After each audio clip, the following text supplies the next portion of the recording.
carcass of mind vomit. Their latest, an article by Melissa Matthews called How Murderer Charles Manson and Donald Trump Used Language to Gain Followers. Hold on. Isn't that what Newsweek does? Use language to gain followers? Isn't that what Melissa Matthews does? Isn't that what the New York Times does? Isn't that what we all do? Does that make Newsweek like Manson? Imagine how this story came about. A group of young editors, close to my age, early 30s, they're sitting around. They're hoping for any idea to take a naked Charlie Rose off their minds. He's like a hairless cat on his hind legs, smoking a pipe.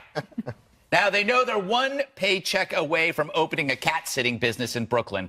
Finally, a cretin says, let's compare Manson to Trump. Relieved, they break for lunch. Vegan wraps and green tea all around. Good for them, I say. If you want people to click on your free webzine, which is what Newsweek is, saying Trump is Manson beats all comers. Although in the article, even they admit that Trump really isn't Manson. They didn't buy it either, and they didn't expect you to buy that either, too. That's why it's free. So Newsweek is now like the saddest sideshow attraction. The sign reads, see the caterpillar man, and it's just a junkie in a sleeping bag. Fact is, even they know they're peddling tripe. But an editor's got to eat. They don't have the words, but they do have Manson. So weird. It is weird, Dana. Jump in on this, because please. It's more. I loved Newsweek too growing up, and this sounds more like a PhD dissertation. Yes. Than an actual news article, right? And thank you. You can thank me when you get your PhD that I gave you that idea. But they say that they didn't have specifics on what Manson may have told followers, but argued it was probably similar to the rhetoric that other cult leaders have used. Or maybe it's actually just what people use to try to get them to follow them. Like President Obama appealed to people's emotions. Are you comparing Obama to Manson, Dana? Yes, I am. Oh, my God. How's that, America? It was only a matter of time. It's contagious. Stole my thunder. I had it written right here. Yes. But it's true, Jesse. You can apply this to anybody, any leader, any TV personality like myself. Who's quite persuasive and influential. That's right. Any politician is guilty of being charismatic and preying on people's emotions. Yeah. They do this with all Republicans, though. They've compared Trump with Hitler, to ISIS, to O.J. Simpson. This was lazy clickbait. It's a smear. You go to your editor and you say, I have a Republican, and we're going to link him to something evil. And the editor says, all right, give me 3 paragraphs. Done deal. You could do it with Hillary. Easily. Hillary, she's Teflon. She gets away with everything. O.J. is like Hillary. See how easy that was? Does that get me into Newsweek, though? No, because it's not liberal Democrat. Webzine. Juan, what happened to Newsweek? I love that magazine. I did too. I knew that it was trying very hard to beat Time because Time was always like more successful.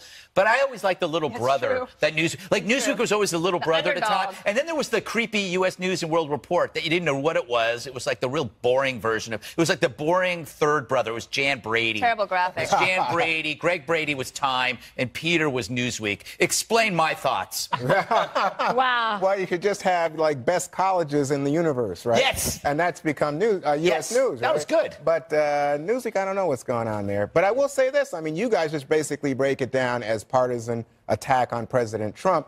And actually, I thought it's interesting. Here they are saying charismatic language. And Trump's use of language, by the way, is interesting. He speaks in very emotive terms. He uses very simple words. Make America great again would be a prime example. Lock her up. Build a wall. Right. Very simple, But direct how's language. that different than hope and change? Then what? That's like hope and change. No. But that's not the heart and soul of an Obama speech. It's not the soul of Obama's anybody boring. else's speech. Remember how boring his speeches Well, were? no, I think Obama's a fine speaker, but I don't think he's a great speaker. I think he's a fine speaker. But Trump this is the greatest specific speaker use ever. Of language, no, by not. But I must say, remember, his demographic, you know what? A lot of people who didn't graduate from college, and I think it works very well. That's You could very... say that about President Obama, couldn't you? I love the poorly educated. Is that That's what Trump I know, said. but that's very insulting. That is That's not true. insulting. Oh, okay. The guy That's all we voted The guy's for. This use is of not language true. is fantastic. It has made him president of the United States. That's an Well, honor. it's made Kimberly, him a would very you successful American entrepreneur as well. Right. I mean, it's people who are... So he sounds speaks like in people that are way. just jealous that he's been able to connect with people, and he hasn't been, trapped by worrying about being politically correct. He's found an audience out there, and it resonates, and I think it's across multiple demographics. Well, so that's what the article said, Kimberly, is that he's charismatic, but Right. He gets people to accept an ideology regardless of whether, and here I'm quoting, destructive or dangerous. That's okay, all well, it's saying. that's that article's opinion That's and what I not said. scientific That's fact. that's what we're and saying. The point is the man won the election because he was able to connect with all people, not just people that actually felt that they were left behind, that no one was listening to them, that no one was speaking to them, that no one cared if they had food on the table or money in their wallet or they could put gas in their car or they were coal mine workers that were getting put out of work. So they said, well, this guy's listening to me, so I'm going to pay attention to him. Who won the popular vote?